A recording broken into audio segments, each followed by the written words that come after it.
The sound of $100,000 car tires crunching over the frost-covered cobblestones of Chestnut Hill is a sound you don't forget. It's too smooth, too quiet, the sound of wealth moving through a neighborhood that had long since forgotten what new felt like. I stood at my kitchen window, my hand trembling just a bit as I smoothed out the front of my faded flannel shirt. I watched that silver Tesla glide to a stop in front of the house I'd called home for 40 years. Its sleek lines looking like a predatory shark parked next to my neighbor's rusted-out Ford. Julian stepped out first.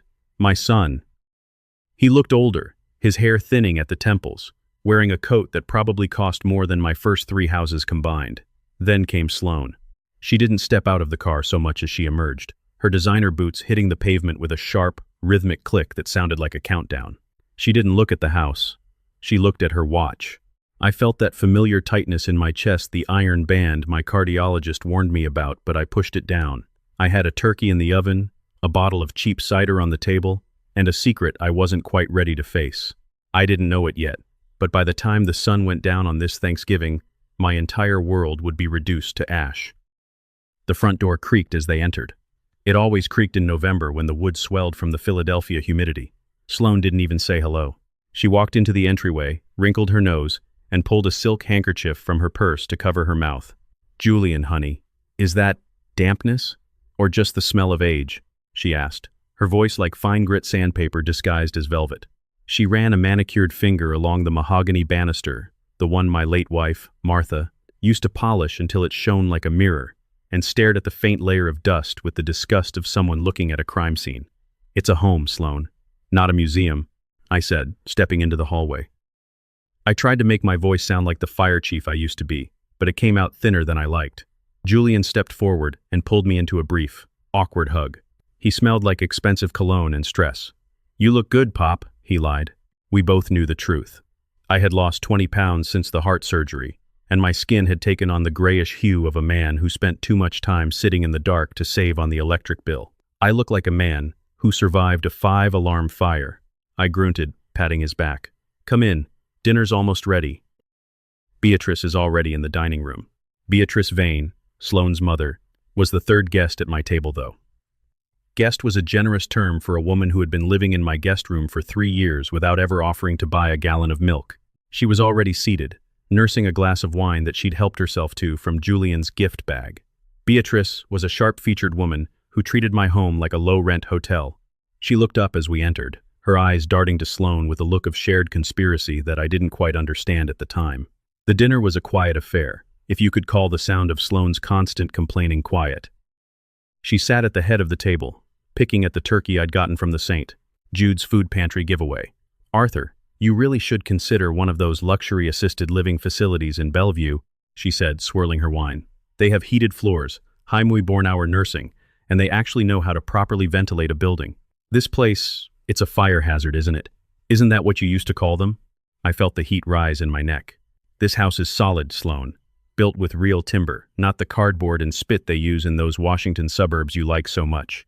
"It's about dignity, Pop," Julian added, though he wouldn't look me in the eye. He was busy cutting his turkey into tiny, perfect squares.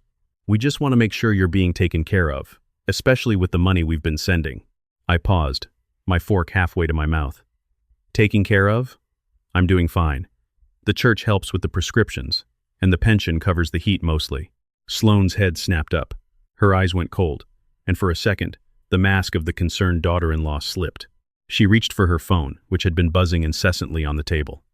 "Oh, that's the charity board," she muttered, standing up abruptly. "I have to take this. It's about the gala at the Pierre. If I don't answer, they'll give the keynote to that Harper woman." She vanished into the hallway, her voice dropping to a low, urgent hiss as she rounded the corner. I watched her go, a strange feeling settling in my gut. I'd spent 30 years reading smoke patterns, learning how to tell where a fire was hiding before the flames ever broke through the drywall. Right now, the air in my dining room was thick with something I couldn't quite name. With Sloane gone, the room felt heavier. Julian leaned forward, his elbows on the table. He looked at Beatrice, then at me. "Pop, I've been meaning to ask, is the $8,000 a month enough? I know the cardiac specialists in Philly are expensive, and I wanted to make sure you weren't skipping any of the new treatments because of the cost." The silence that followed was so absolute you could hear the clock ticking in the hallway. I set my fork down. My heart gave a painful, fluttering thump against my ribs. "Julian," I said, my voice barely a whisper. "What $8,000? Julian frowned, a crease forming between his brows. "The monthly transfer, Pop, from the Sterling Legacy Trust. Sloan set it up 5 years ago, right after your first scare. She handles all the family's charitable and medical disbursements. She told me you wanted to keep it quiet because you were too proud to admit you needed help." I looked at Beatrice. She was suddenly very interested in the label on the wine bottle, her face unreadable. I looked back at my son. "Julian, I haven't received a single dime from you or Sloan in 5 years. Not for my heart, not for the house, not for a damn loaf of bread." The color drained from Julian's face so fast it was like someone had pulled a plug. He looked like he'd been struck. That's impossible. I see the withdrawals every month. $8,000, marked A. Sterling, medical, maintenance. It's been going out like clockwork. I live on $2,200 a month from my pension, Julian. I said, the fire starting to burn in my chest now, and it wasn't the heart condition. It was the realization of a betrayal so deep, it made the floor feel like it was tilting. I had to sell Martha's engagement ring 6 months ago just to pay for the valve replacement copay. I've been eating canned soup and waiting for the church to drop off grocery boxes. Julian's breath hitched. He reached into his pocket and pulled out his phone, his fingers flying across the screen.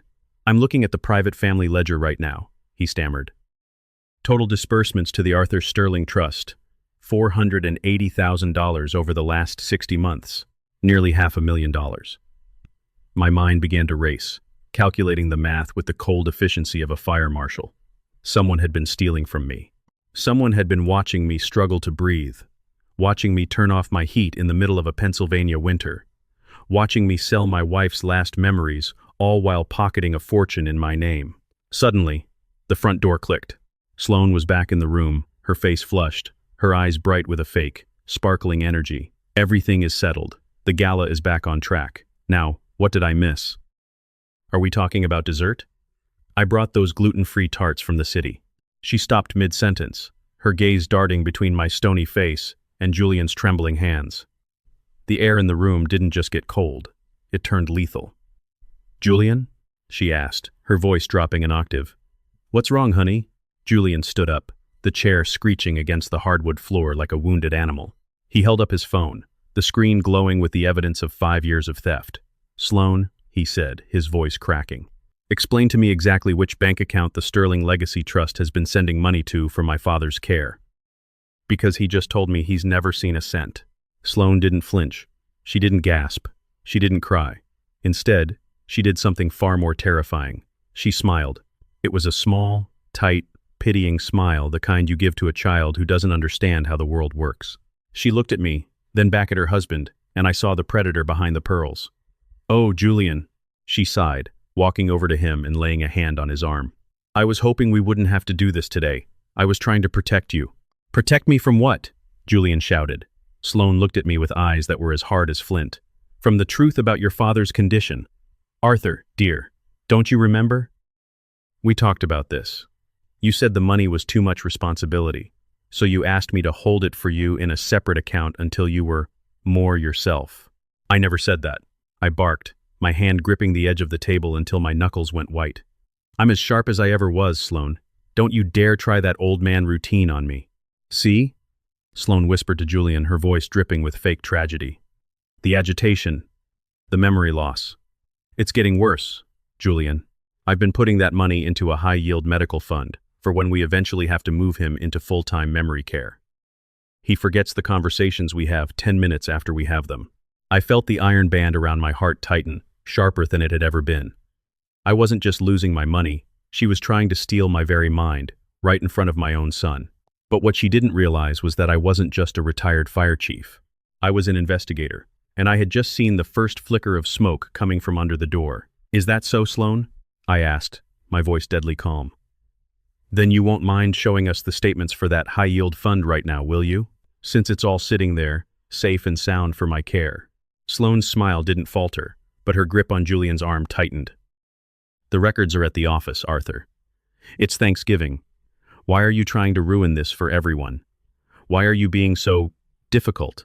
She turned to her mother, Beatrice, who had remained silent the whole time. "Mom," Tell them. Tell them how confused Arthur has been lately. Tell Julian about the time he left the stove on for 3 hours. Beatrice cleared her throat, her eyes avoiding mine. It's true, Julian. I've had to step in so many times. I didn't want to worry you, but your father, he's not the man he used to be. I stood up, the pain in my chest radiating down my left arm, but I refused to go down. Not like this. I looked at my son, who was staring at me with a mixture of love and horrific doubt. I could see him starting to believe them. I could see the trap closing. I'm going to my room, I said, my voice echoing in the small house.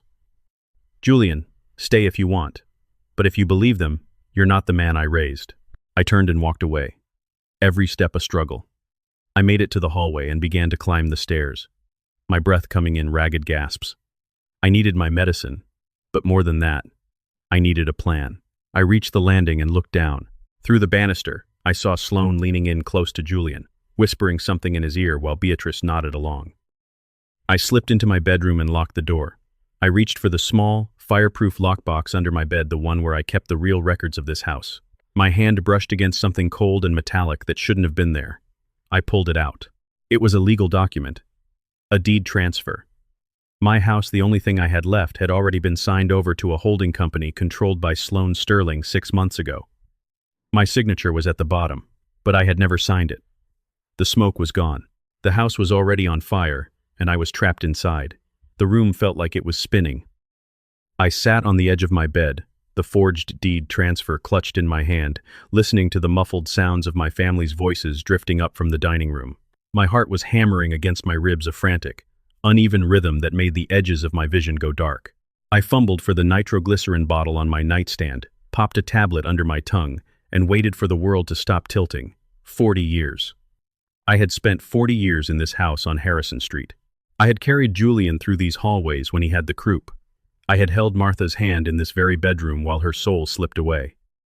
And now, according to the paper in my hand, I didn't even own the floorboards beneath my feet. Sloane hadn't just stolen the money Julian sent for my care. She was preparing to strip mine my entire life and sell the remains for scrap. I forced myself to breathe. In for 4, hold for 4, out for 4. It's what we told the rookies when they faced their first backdraft. You don't fight a fire by panicking. You fight it by finding the source. I pulled my old laptop out from the desk, a clunky, silver brick that Julian had given me 3 years ago. It took an eternity to boot up, the fan whirring like a jet engine. While it loaded, I pulled out a yellow legal pad. I needed to document the timeline. I'm a creature of habit, an investigator by trade. I had kept every receipt from the pharmacy, every utility bill, every scrap of paper that proved I was the one keeping this place afloat, while Beatrice Vane lived in my guest room like a parasite. As the laptop finally chirped to life, I logged into my bank portal. It was a dismal sight. My savings account sat at Mutrum Bornwi Hi Faisar. Dola, my checking account, was waiting for my pension check to drop on the 1st of the month. I looked for any sign of the Sterling Legacy Trust Julian had mentioned. Nothing. No transfers, no deposits, no medical fund. Then I did something I hadn't done in years. I checked the browser history.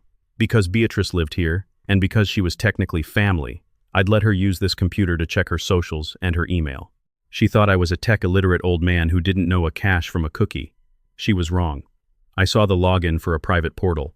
Vane Wealth Management. My heart skipped a beat. Beatrice didn't have any wealth. She'd walked away from her divorce 10 years ago, with nothing but a bitter attitude and a collection of fake pearls. I clicked the link. The password field auto-filled. The browser had saved it. The screen flickered, and then I saw it. An account ending in Borngin Lair Chinwe Hai. The balance made me nauseous. Namchamwe Hai, Khong. Dola. The transaction history was a roadmap of betrayal. Every month, for 5 years, Antarm, Hong Dola wire transfer arrived from Julian's company. Within 48 hours of each deposit, half of it was moved to an account in Sloane's name, and the other half stayed with Beatrice. There were charges for luxury spas in New York, a lease payment for a Mercedes-Benz that Beatrice kept at a friend's house, and thousands of dollars spent at boutiques in King of Prussia. They weren't just stealing to build a nest egg. They were spending my medical care on Botox and Birkin bags while I was rationing my blood pressure pills. A floorboard creaked outside my door. I snapped the laptop shut and shoved the deed under my pillow just as the knob turned. It was locked, thank God. Pop? Julian's voice was hesitant. Can I come in? We need to talk. I stood up, smoothed my hair, and unlocked the door. Julian looked exhausted. The anger from downstairs had been replaced by a heavy, soul-deep weariness. He stepped inside and sat in the armchair by the window, the chair that used to be his mother's. "Pop." Sloane explained everything. He began, his voice flat. She showed me the account on her phone. "There's a trust. It's in your name. She said you get paranoid when you're stressed, and that you probably just forgot about the paperwork you signed last year." "Julian," I said, my voice cracking. "Did you actually see the account number? Did you see the bank's name? It's a private wealth group, Pop. High security stuff. She said you're not authorized to view it online because of some security protocol you requested." He looked at me, pleading. "Why are you doing this? We finally have a nice Thanksgiving, and you start accusing her of theft. Do you have any idea how much she does for this family? She's the one who found Beatrice to live here so you wouldn't be alone. She didn't find Beatrice to keep me company, Julian. She planted her here to keep me quiet, to watch me, to make sure I didn't catch on to what they were doing." Julian shook his head, burying his face in his hands. "You're sounding like those guys on the news, Pop, the conspiracy theorists. Sloane loves you. She's the mother of your granddaughter. Why would she do this?" "Because she's a Blackwood," I said, using her maiden name, a family known in Philadelphia for having a lot of old money and very little soul. "And the Blackwoods don't know how to exist without someone else footing the bill." "I can't do this," Julian said, standing up. "I'm taking Sloane and Beatrice to a hotel for the night. We'll come back tomorrow to pack up Beatrice's things. Sloane thinks it's best if she stays with us in D.C. for a while. She says being around you in this state isn't healthy for her mom." "Wait," I said, a cold dread pooling in my stomach. "You're taking Beatrice, now?" "It's for the best, Pop. Everyone needs to cool off." He walked out before I could stop him. I heard the front door slam a few minutes later, followed by the silent hum of the Tesla pulling away. The house fell into a silence so profound it felt heavy. I stood in the center of my bedroom, alone in the dark. They had played their hand. They were going to paint me as senile, move the witness out of the line of fire, and let the forged deed do the rest. In a month, I'd be evicted from my own home by a daughter-in-law I'd treated like a daughter. I walked back to the laptop. I didn't have much time. If they were leaving, it meant they were going to start covering their tracks. I opened the browser again, but this time, I didn't look at Beatrice's bank account. I looked at the property records for the county. I searched the holding company listed on the forged deed, Kensington Estates, LLC. The registered agent for the company wasn't Sloane.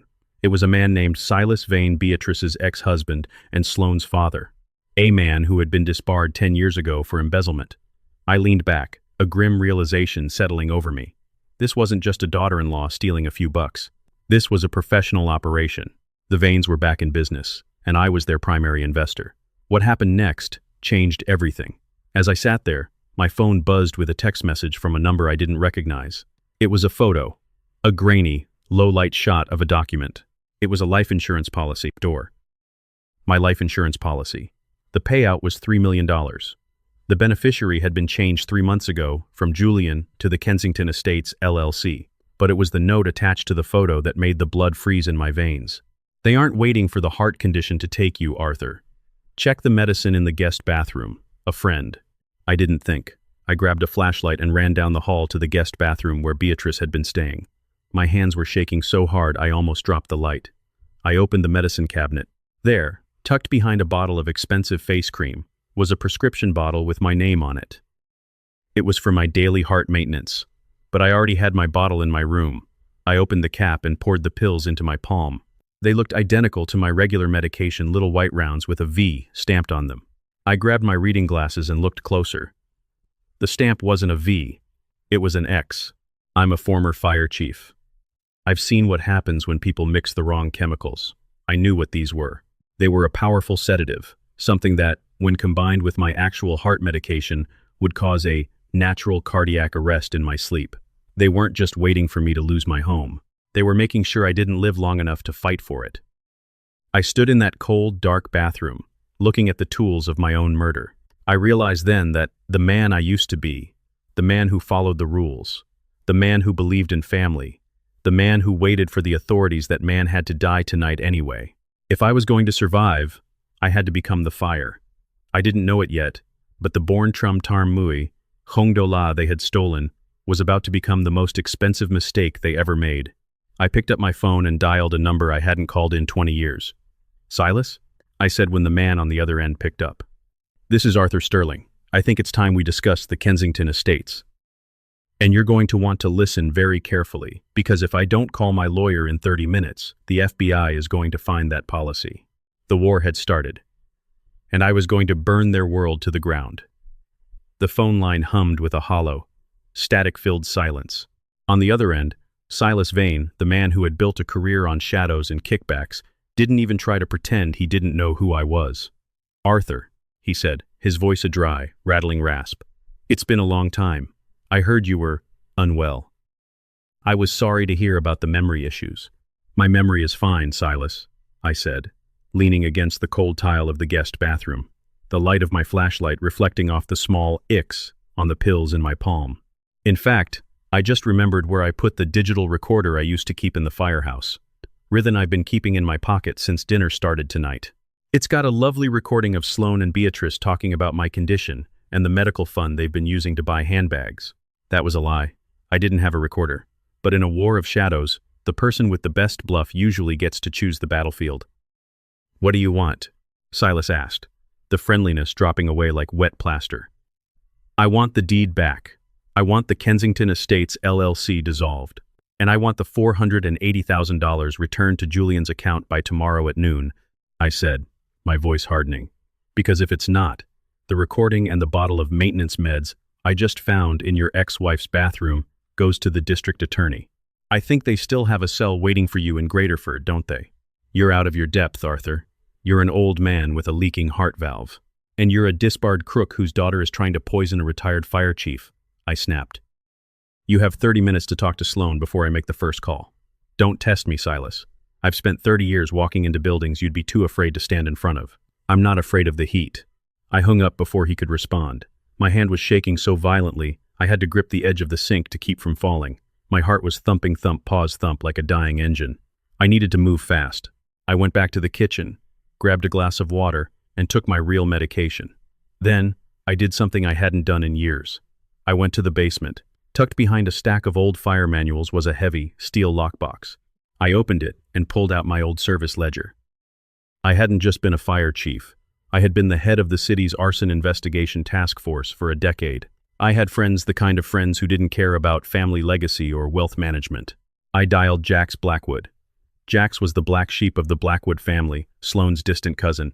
He was a private investigator who lived in a loft in Northern Liberties and made his living digging up the dirt that people like Sloane tried to bury. 10 years ago, I'd helped clear his name when a fire at his father's warehouse was wrongly labeled as arson for insurance money. He owed me. "Chief?" Jack said, his voice surprised. "I thought you were in the hospital." "I'm in my kitchen, Jax, and I need a favor. A big one. Anything. Name it. I need a forensic audit on a company called Kensington Estates LLC. I need to know every account tied to Silas Vane and Beatrice Vane. And I need to know who changed the beneficiary on a $3 million life insurance policy at Mutual of Philadelphia 3 months ago." There was a pause. "Chief, that's high-level stuff. If I touch those servers, I'm breaking federal laws. They're trying to kill me, Jax. They're swapping my meds and they've already forged the deed to my house. I'm not asking for a favor anymore. I'm asking for a lifeline. Give me 2 hours," Jax said, his tone turning clinical. "Stay in the house. Lock the doors. If anyone shows up, don't let them in. I don't care if it's the Pope." I spent the next 2 hours in the living room, sitting in the dark with my old service revolver on the coffee table. It was a cold, heavy weight that felt more honest than anything Sloane had said to me in years. I watched the streetlights outside, the occasional car passing by, the shadows stretching across the floor. Around midnight, my phone buzzed. It was Jax. "Chief, it's worse than you thought. Kensington Estates isn't just a holding company. It's a laundry. Silas has been funneling money through it for 3 different charities that Sloane sits on the board of. That $8,000 a month Julian was sending? It wasn't just for you. It was being used as the seed money to make the accounts look active so they could move larger sums from the charity galas." "Wait," I said, my mind racing. "They were using my medical fund to mask money laundering?" "Exactly. And the life insurance? It wasn't just changed. It was collateralized. Sloane took out a bridge loan against the $3 million payout. She's already spent $1 million of it.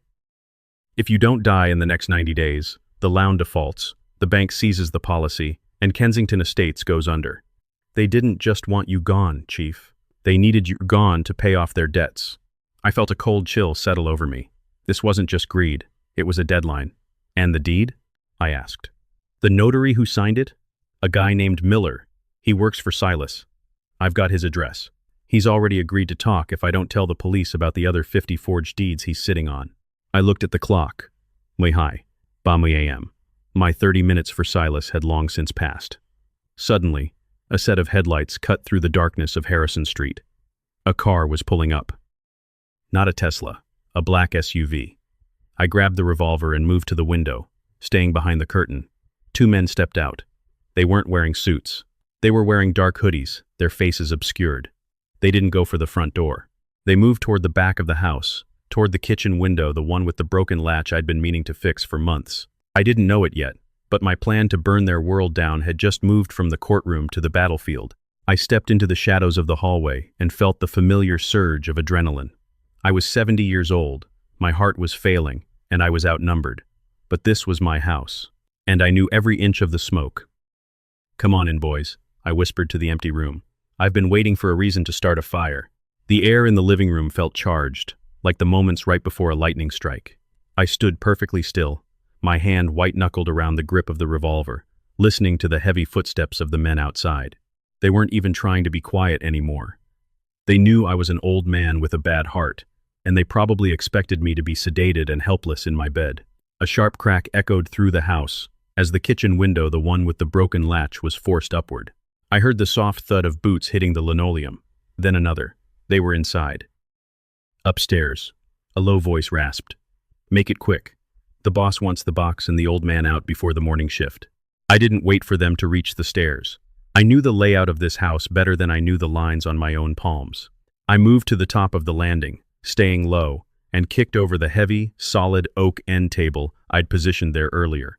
It tumbled down the stairs with the roar of a falling tree, crashing into the men just as they reached the second step. A yell of pain erupted from below. I didn't give them a second to recover. I flicked the hall light on, blinding them for a crucial heartbeat.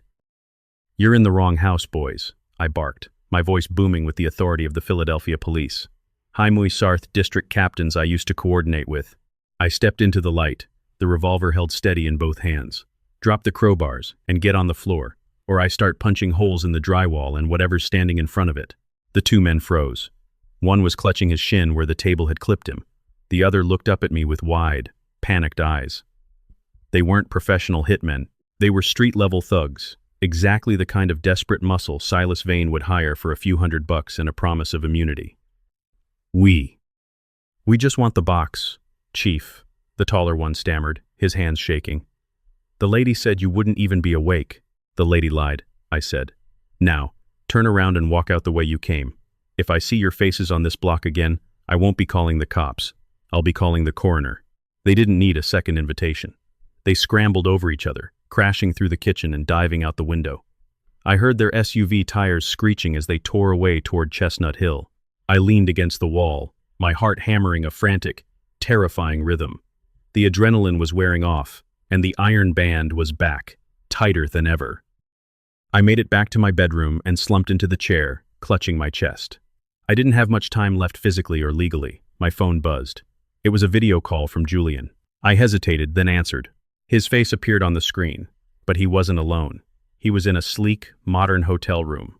Sloane was sitting on the edge of the bed behind him, dabbing at her eyes with a tissue, looking like the picture of a grieving wife. "Pop, are you okay?" Julian asked, his voice thick with concern. "Sloane just got a call from the security company. They said there was a silent alarm at the house." "I'm fine, Julian," I said, fighting to keep my breath steady. "Just a couple of your wife's business associates trying to help me with the estate planning." "Arthur, please," Sloane sobbed, moving into the frame. "We're so worried about you. The doctors said the hallucinations might start if you missed your doses. We're on our way to the Pennsylvania hospital right now to talk to a specialist about an emergency evaluation. We just want you safe." "You want me in a psych ward so you can finish the paperwork, Sloane," I countered. "I found the pills, the X stamps. I know what you were doing, and I know about Silas and the Kensington Estates." Sloane's face went instantly flat.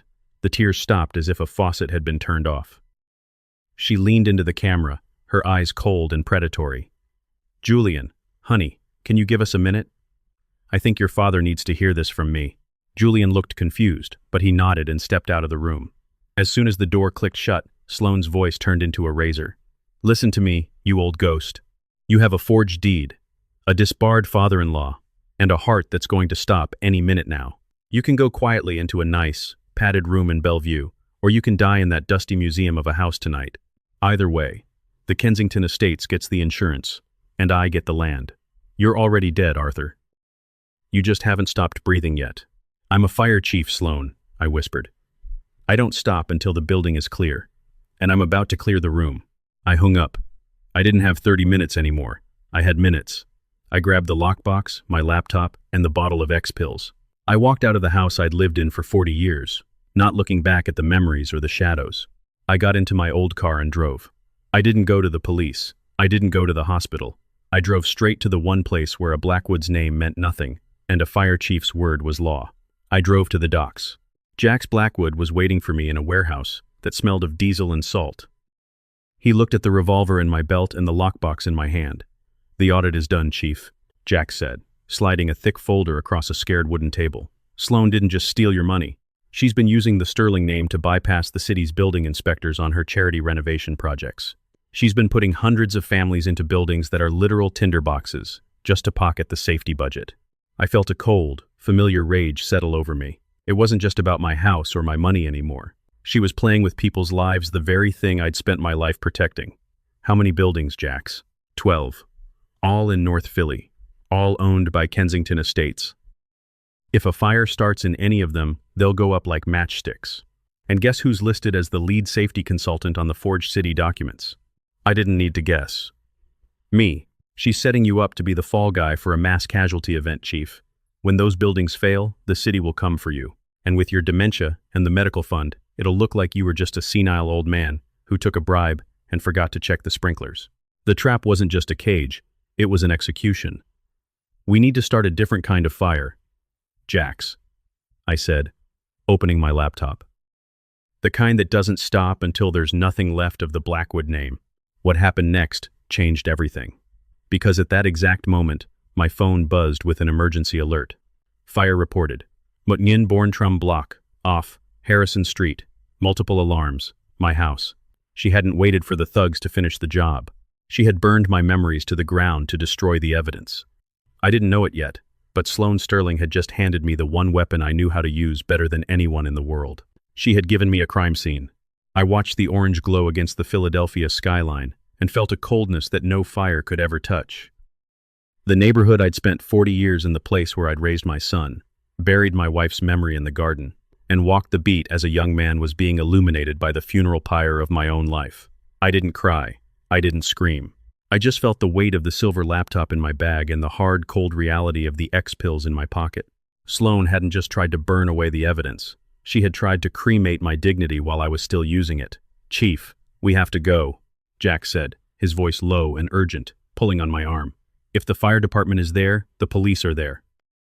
And if the police are there, Sloane is going to be pointing at her watch and talking about your senior moments.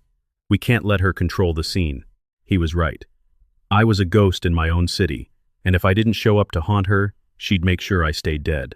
We drove back toward Harrison Street, the smell of wood smoke and wet ash reaching us long before we saw the flashing red and blue lights. The street was choked with fire engines Ladder Cheen and Engine Way High, my old crews. The sight of the guys I'd trained, the men I'd led through hell, standing in front of my blackened home, felt like a physical blow to the stomach. The roof had already caved in. The Victorian gables that Martha had loved were jagged teeth against the night sky. As Jax pulled the car to the curb a block away, I saw the silver Tesla parked haphazardly near a hydrant. Sloane was standing by the back of an ambulance, draped in a thick, yellow fire department blanket. She was huddled against Julian, her face buried in his shoulder, her body shaking with what looked like hysterical sobs.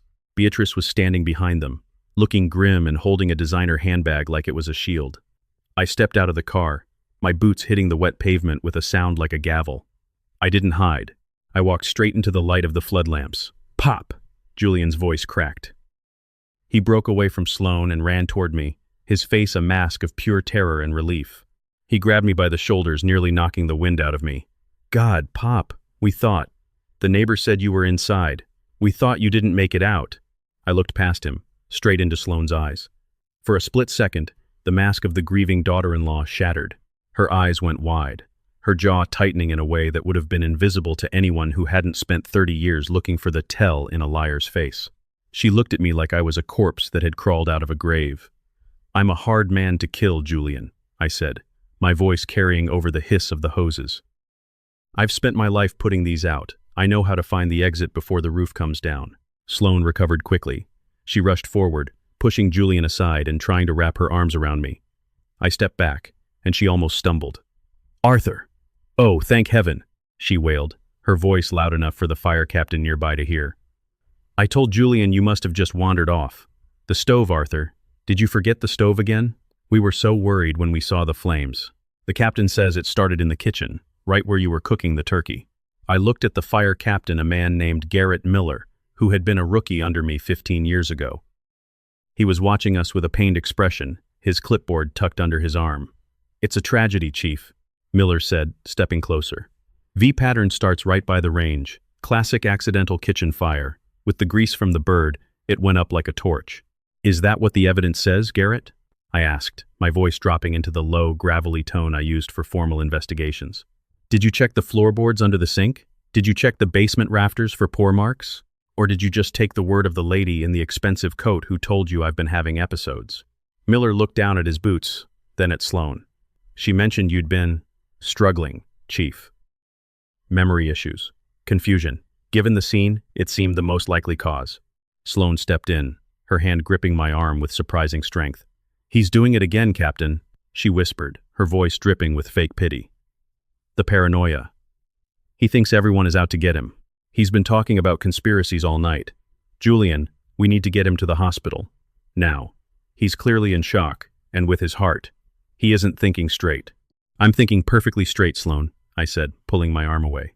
I reached into my pocket and pulled out the bottle of X-Pills. I'm thinking about why your mother left a bottle of high-dose sedatives in my guest bathroom.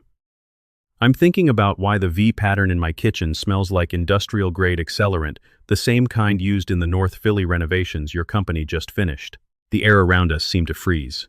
Julian looked at the pill bottle, then at Sloane, then back at me. Pop, what are you talking about? What North Philly renovations? The ones your wife and Silas Vane have been using as a personal piggy bank, Julian, I said, the fire in my gut finally burning hotter than the one behind me. The 12 buildings that are sitting like tinderboxes because Sloane bribed the inspectors and used my forged signature to sign off on the safety certs. She didn't burn this house to kill me, son. She burned it to destroy the records I had in the basement. She burned it because she needs me dead or committed to trigger the $3 million life insurance policy she took out against my name. Sloane didn't even look at Julian. She looked at Captain Miller. You see? She cried, her voice reaching a fever pitch. He's completely lost it. He's accusing me of arson and insurance fraud.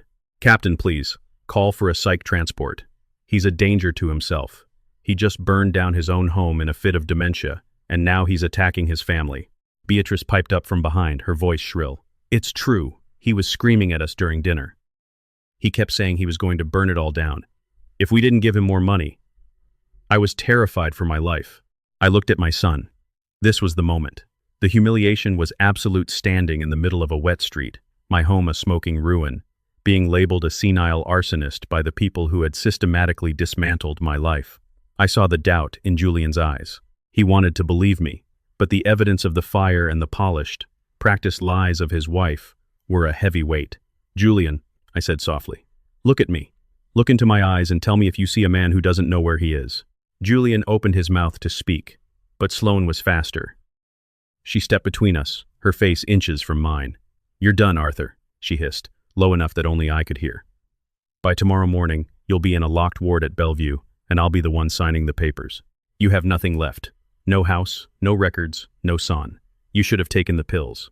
She turned back to the crowd, her face instantly melting back into tears. Please, someone help him. He's having a breakdown. 2 police officers started to move toward me, their hands on their belts. I didn't move. I didn't run. I just looked at Jax, who was standing in the shadows by the car, holding up his phone. He gave me a single, sharp nod. Wait, I said, loud enough to stop the officers in their tracks. "Before you take me away, maybe we should ask Mrs. Harrison from across the street why she installed those high-definition ring cameras on her porch last week." Sloane's face went white. She turned toward the house across the street, a neat little row home with a clear view of my driveway and kitchen window. "Mrs. Harrison is a light sleeper," I continued, my voice gaining strength. "And Jax here has been sitting in his car with her for the last 20 minutes. He's got a very interesting video on his tablet. It shows two men in a black SUV, the same SUV registered to a Kensington Estates, entering my kitchen window an hour before the fire started. And it shows them carrying 2 5-gallon jugs of gasoline into the house while I was already gone." I looked at Sloane. Her mouth opened, but no sound came out. The iron band around my heart seemed to loosen just a fraction. "But the best part, Sloane?" I said, stepping closer to her. "The video shows you pulling up 10 minutes later. It shows you walking to the back door, checking your watch, and then tossing a lit flare through the window your thugs left open. You didn't even wait for the accident to happen. You wanted to make sure the evidence was gone." The silence on Harrison Street was now broken only by the crackle of the dying embers. Every firefighter, every cop, and my own son were staring at Sloane Sterling. Julian stepped back from her as if she were a live wire.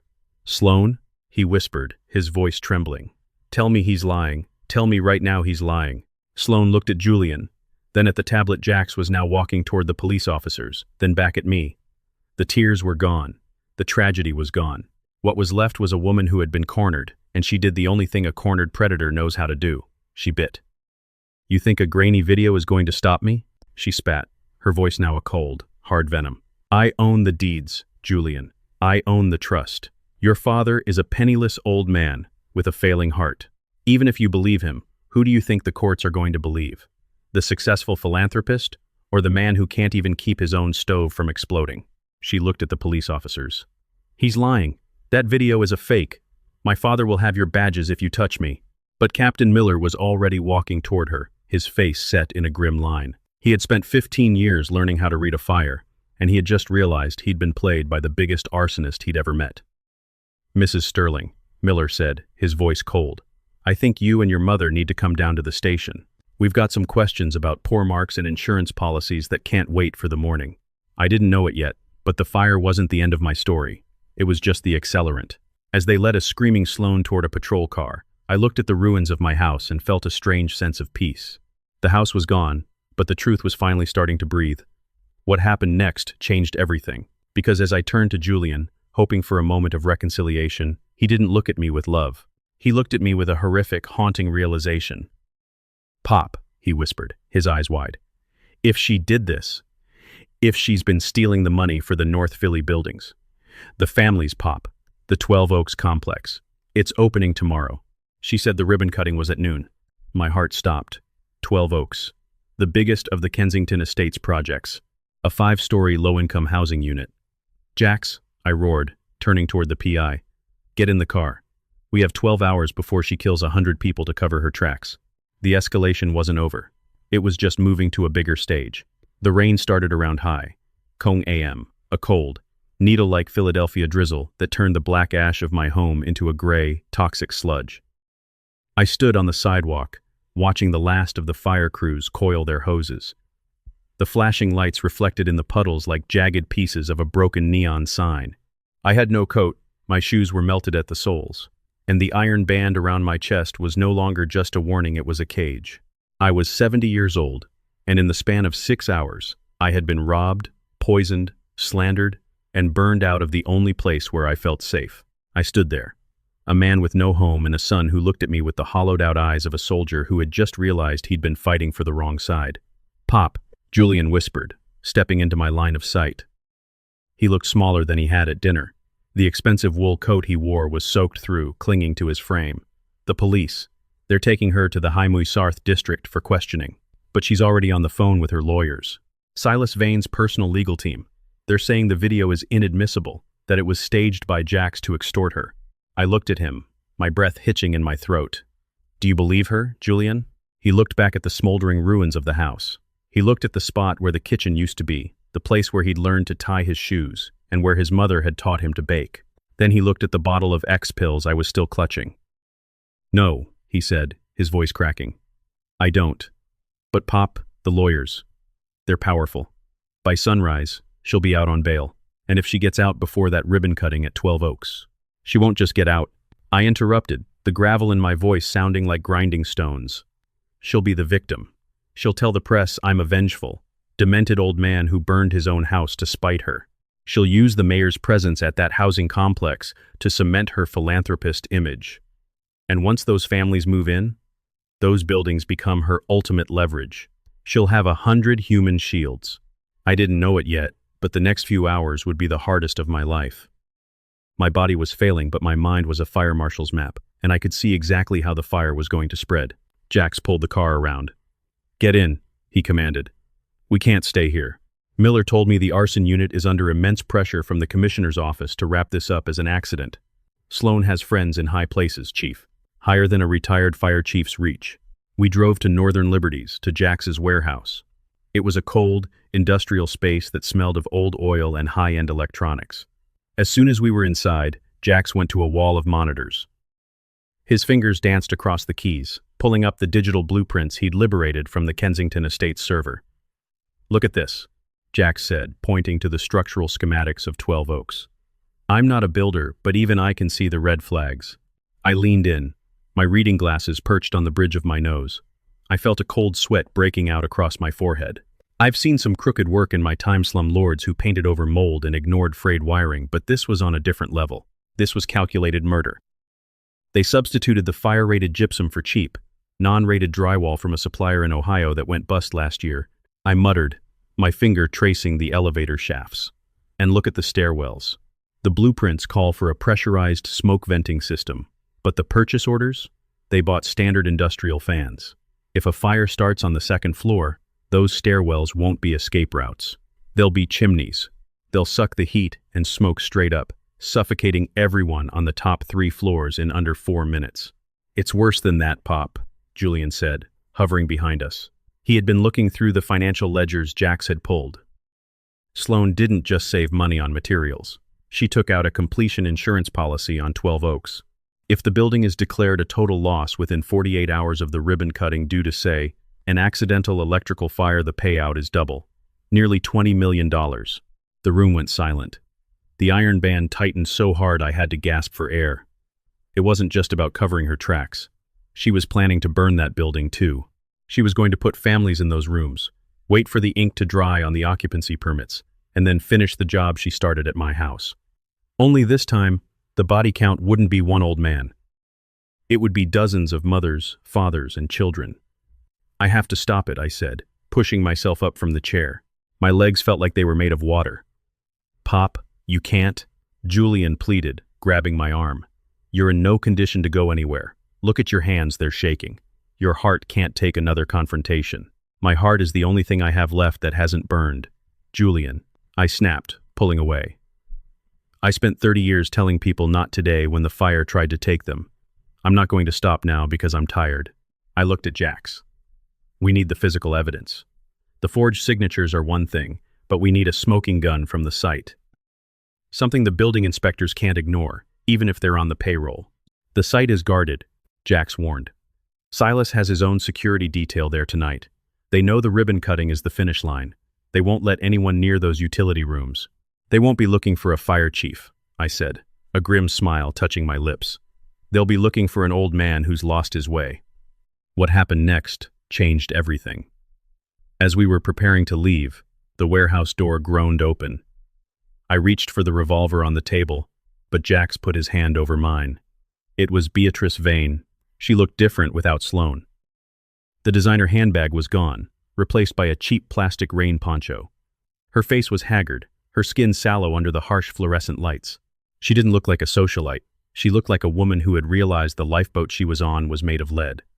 "I know where the X pills came from," she whispered, her voice trembling. "It wasn't my idea, Arthur. Sloan told me you were already dying. She said I was just helping you find peace. She told me if I didn't help her, she'd tell Julian I was the one who stole the trust money 5 years ago." "You did steal it, Beatrice," I said, my voice cold. "You spent it on handbags while I sat in a cold house." "I was desperate," she cried, her eyes filling with tears. "But I didn't sign up for this. I didn't sign up for 12 Oaks. I heard her on the phone with Silas an hour ago. He got her out of the Heimweisarth district. They're at the site now. They're cleaning up the utility room before the morning inspection. Cleaning up what? I asked, stepping toward her. Beatrice swallowed hard, her gaze darting to Julian. The sprinkler bypass. They installed a manual shutoff valve in the main riser room. It's hidden behind a false panel. If she flips that valve, the entire sprinkler system is useless. She's going to flip it tonight, before the inspectors arrive, and then she's going to lose the key. I felt the room tilt. A manual shutoff. It was the ultimate kill switch for a building. Julian, call Captain Miller. I commanded. Tell him we're going to 12 Oaks. Tell him if he wants to be the man I think he is, he'll meet us there with an arson task force unit and a warrant for the utility room. Pop, Miller can't get a warrant at Ba. Hong AM based on Beatrice's word alone, Julian said. Then I'll be the warrant, I said, grabbing my keys. We drove through the dark streets of North Philly, the skeletons of abandoned factories looming on either side. 12 Oaks sat on a corner, a gleaming 5-story miracle of modern architecture that looked like a jewel in the middle of the rough. But to me, it looked like a furnace. We parked 2 blocks away. Jax and I moved through the shadows, avoiding the floodlights. Julian stayed back with Beatrice, his hand on the phone, waiting for Miller. I made it to the service entrance. The lock was a joke, the kind of cheap hardware Sloan had used to save a few pennies. I was inside in 30 seconds. The building was silent, the air smelling of fresh paint and sawdust. It was a beautiful, lethal lie. I found the main riser room in the basement. My flashlight beam cut through the dark, reflecting off the red pipes. I started tearing at the panels behind the main pump. My chest was screaming now, a sharp, stabbing pain that made me drop to one knee. Not now, I prayed. Just 2 more minutes. I found it. A hidden lever, painted black to match the shadows. I reached out to pull it back to the open position, to lock the safety system into place. I wouldn't touch that, Arthur. The voice came from the doorway. I turned, my flashlight beam hitting a pair of polished Italian loafers. I panned the light up. Silas Vane stood there, a silenced pistol held casually at his side. Beside him stood Sloan. She had changed her clothes. She was wearing a sharp, navy blue power suit, ready for the morning's festivities. Her eyes were bright with a manic, terrifying energy. You really don't know when to stay down, do you? Sloan asked, stepping into the room. The house wasn't enough. The pills weren't enough. You just have to be the hero, one last time. The family's Sloan, I wheezed, clutching the pipe to stay upright. There are children moving in here tomorrow, and they'll be very well taken care of by the city's displacement fund, she said, her voice chillingly calm. After they survive the unfortunate electrical fire that's going to happen on the 3rd floor tomorrow night. You see, Arthur, the world doesn't care about safety or truth. It cares about results. And the result here is $20 million and a clean slate for the Vane family. Silas raised the pistol, aiming it straight at my head.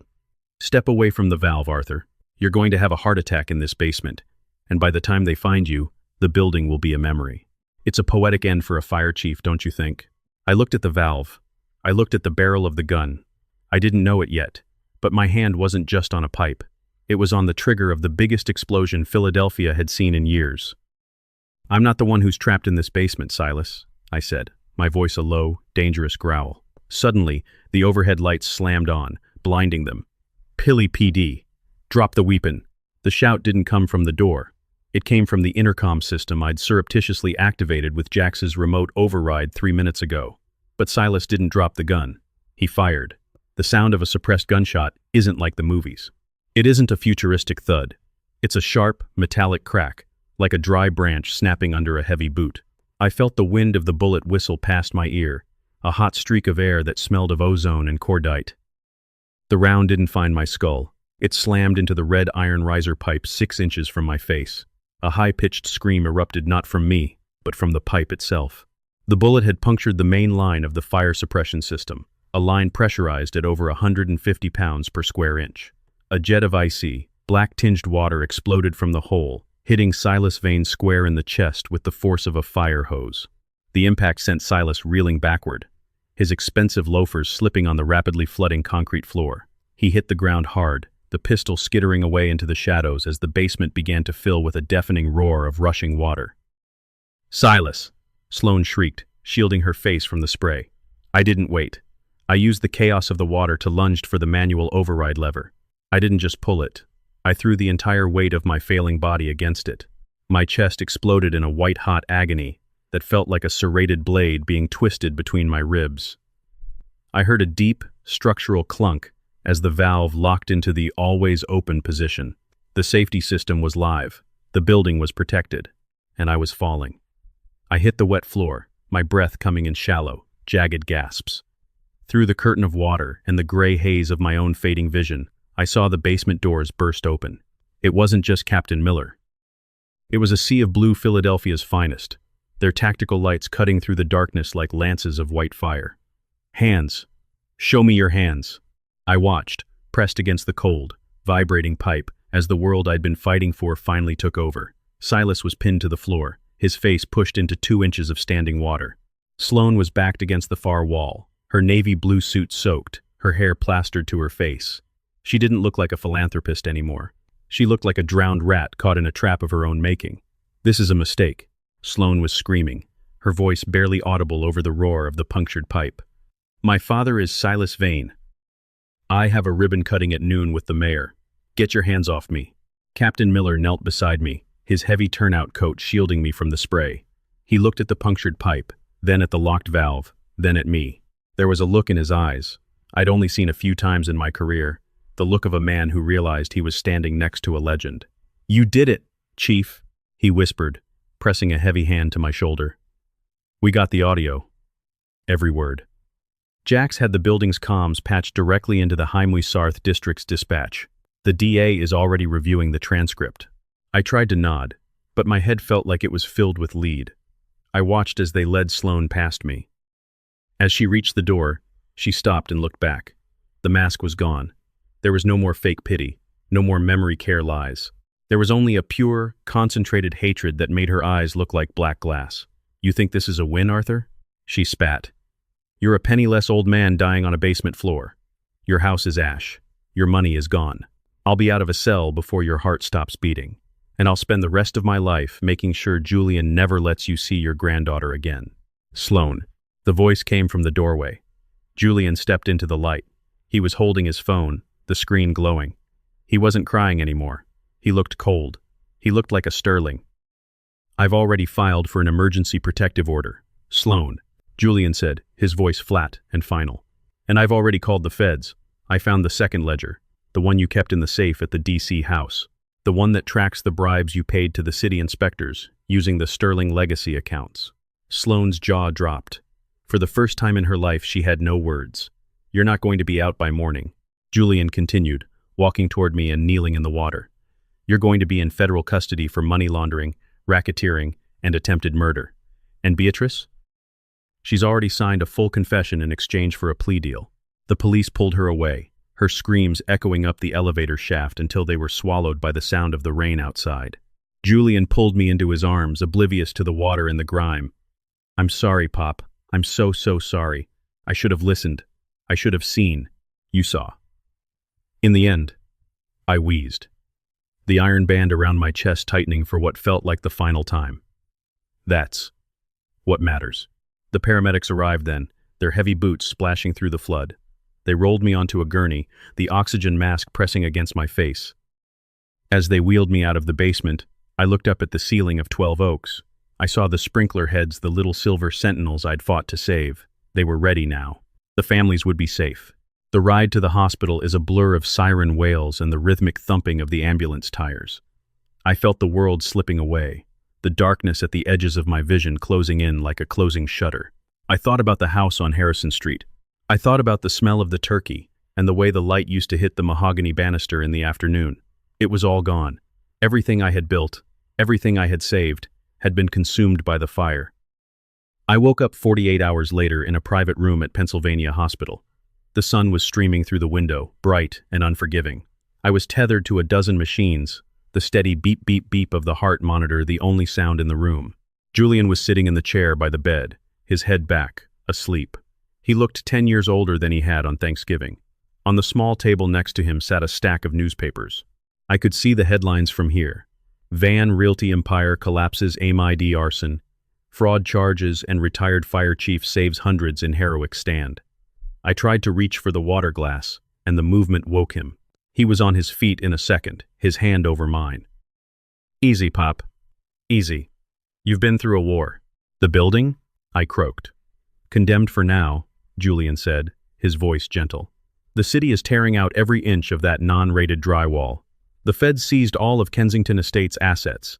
The families are being moved to a luxury hotel on the city's dime, while a real construction firm fixes the safety issues. And Sloane? Julian's face went dark. She's in a holding cell in Lehigh County. No bail. The evidence of the medical fund theft alone is enough to keep her away for a decade. But the bribery and the arson? The DA told me she's looking at 25 to life. Silas is in the hospital. He broke his hip in the basement, and he's facing even more charges. I leaned back against the pillows, a strange, hollow feeling in my gut. I had won. I had saved the building, exposed the crooks, and kept my son. But I was still a man with nothing but a hospital gown and a broken heart. Pop, Julian said, leaning in close. I checked the accounts, the real ones. Jax found a hidden offshore account Sloane had set up in my name, but she was the only one with the key. It wasn't for your care. It was her exit strategy for when the Vane empire eventually crumbled. How much? I asked. $600,000, Julian said. And because it was in my name, and because she's been convicted of fraud, the court has already ruled that the funds are to be used for restitution. It's your money, Pop. Every cent of it. I looked out the window at the city. $600,000. It was more than the house was worth. It was enough to start over. But you fail. Can't buy back memories, and you can't buy back the 40 years I'd spent with Martha in that kitchen. There's one more thing, Julian said, his voice trembling slightly. He reached into his bag and pulled out a small, charred object. It was the silver lockbox from the basement of my house, the one I thought had been destroyed in the fire. The fire crews found it, Julian said. The fireproof lining held. Everything inside is safe, Pop. The photos, the deed to the mountain cabin in the Poconos, and this. He handed me a small, velvet box. I opened it with shaking fingers. Inside was Martha's engagement ring, the one I'd told Julian I'd sold to pay for my surgery. I didn't sell it, Julian, I whispered, the tears finally breaking through. I couldn't do it. I lied because I didn't want you to know how bad things had gotten. I know, Pop. I found the pawn ticket in the box. I went and got it back this morning. I held the ring, the diamond catching the morning light, and for the first time in months, the iron band around my heart didn't feel like a cage. It felt like a brace. But the war wasn't over. Not quite. Because as I sat there, savoring the small victory, the door to the room opened. A man in a sharp, gray suit stepped in, an investigator from the State Insurance Commission. Mr. Sterling? The man asked, his face grim. I'm sorry to disturb you, but we've run into a complication with the 12 Oaks case. It seems there was a second beneficiary listed on that $3 million life insurance policy. Someone we didn't expect. I looked at Julian, then at the investigator. My heart gave a heavy, warning thud. Who? I asked. The investigator looked at his notes. A woman named Clara Morales. She's listed as a silent partner in the Kensington Estates. And according to the flight manifests we just pulled, she's currently on a private plane heading for a non-extradition country with the final $5 million of the charity gala funds. I didn't know the name, but I knew the pattern. The fire wasn't out. It had just moved to a different room. The investigator from the Insurance Commission left the room with a clipped nod, leaving a silence behind him that felt heavier than the hospital blankets. I looked at the ceiling, the rhythmic thump-thump of the heart monitor, sounding like a countdown. Clara Morales. The name tasted like ash in my mouth. Beatrice's sister. The one who had stayed in the background, the silent partner, who never appeared on a deed or a bank signature, but who had been the ghost in the machine of the Kensington Estates for years. I leaned back, closing my eyes. My mind, sharpened by decades of analyzing fire patterns, began to reconstruct the crime scene of my own life one last time. I thought back to the night on the docks, back to the anonymous friend who had sent me the photo of the life insurance policy. I thought about the timing, how perfectly the evidence had fallen into my lap just as I was being pushed to the edge. Pop? Julian asked, his voice tentative. Do you know her? Clara? I met her once, I whispered, the memories flickering like embers. At your wedding. She was the one who stood in the back, whispering in Beatrice's ear. She didn't stay for the reception. She said she had business in the city. I thought she was just another vain socialite with no time for a fire chief. I didn't realize she was the one holding the matches. The feds are tracking the plane, Julian said, his jaw tight. But if she hits international airspace over the Atlantic, she's gone. $5 million of the charity funds disappeared into the wind. I felt a ghost of a smile touch my lips. It was a cold, hard expression, the look of a man who had finally seen the backdraft coming. She won't make it to the Atlantic, Julian, I said. Julian frowned. How can you be so sure? The investigator said, Hand me my laptop, I commanded, and call Jax. Tell him to open the chimney file. The one I told him to lock with a secondary encrypted key 3 nights ago. Julian did as he was told, his curiosity outweighed by the intensity in my voice. When the laptop chirped to life, I navigated to a folder that wasn't filled with blueprints or bank statements. It was filled with photos of Beatrice's room, the photos I'd taken before the fire. Look at this, Julian, I said, pointing to a shot of Beatrice's vanity. Tucked into the corner of the mirror was a small, handwritten note with a flight confirmation number. Beatrice isn't smart enough to hide a paper trail, and Clara was too arrogant to think I'd look at her sister's trash. I opened the chimney file. Inside was a series of wire transfer flags that Jax had set up using my retirement credentials and a white hat hacking protocol he'd developed. I didn't just give the evidence to Captain Miller and the DA, I explained, my voice growing stronger. I'm a fire chief, son. When you see a building that's too far gone to save, you don't just stand back. You create a fire break. You burn a strip of land in front of the fire so it has nowhere to go. Pop, what did you do? I knew someone was feeding me information, I said. The text with the insurance policy?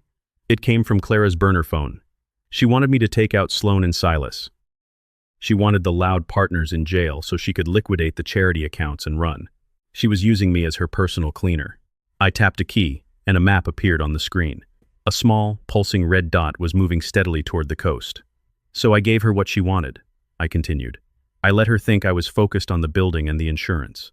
But while she was busy moving that $5 million into her escape account, I had Jax tag the funds with a digital signature used for tracking illicit campaign contributions.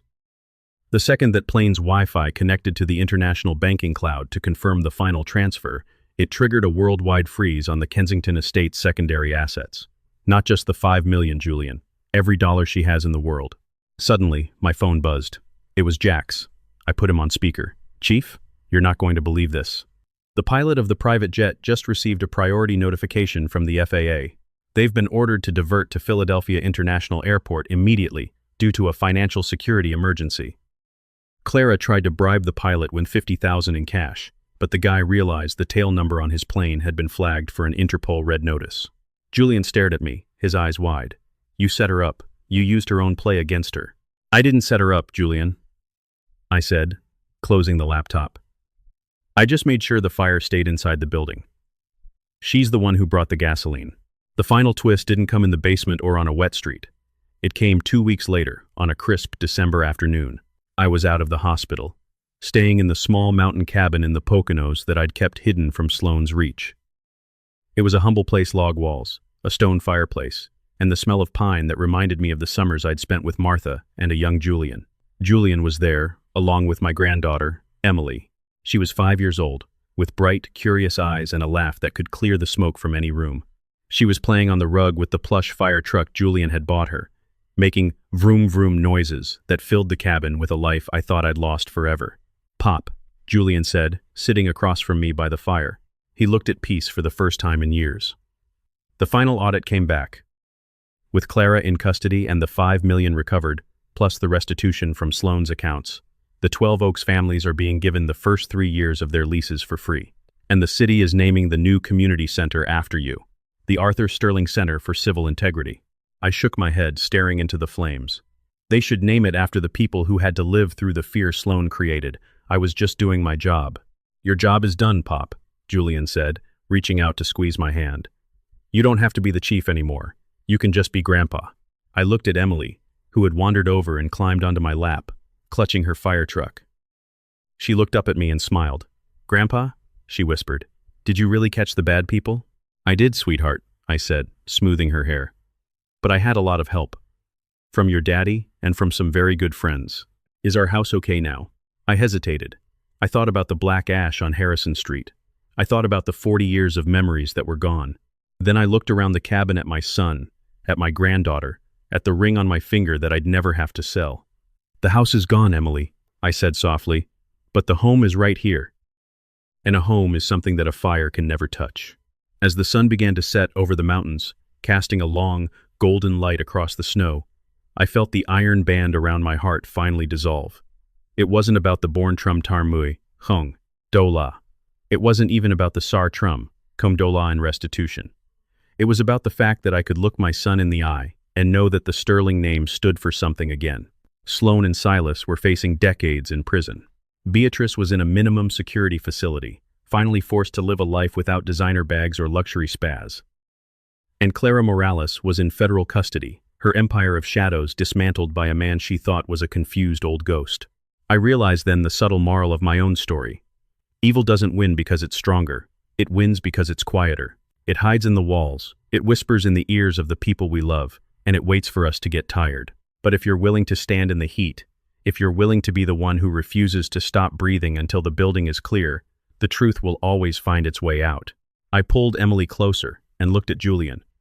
"I didn't know it on Thanksgiving," I said, my voice thick with an emotion I didn't try to hide. "But that fire was the best thing that ever happened to me. It burned away the lies, Julian, and it left us with the only thing that actually matters." "What's that, Pop?" I looked at the ring, then at him, then at the girl in my arms. Each other. The fire was finally out. And for the first time in a very long time, I wasn't just surviving. I was home.